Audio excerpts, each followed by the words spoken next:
அம்மா படுத்திருக்க ஆங்காரம் கொண்டிருக்க அக்கினி போல் புத்திருக்கும் உத்தமிய பாருங்களே.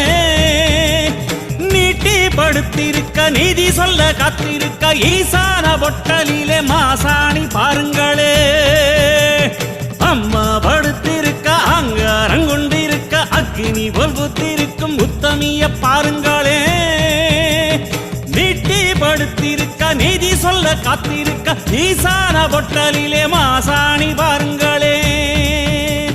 வம்பு வழக்கெல்லாம் துன்பம் கொடுக்கையில் மிளகா சாந்தரச்சி கேட்டாளே. நாம கலங்காம மாசாணி காத்தாளே.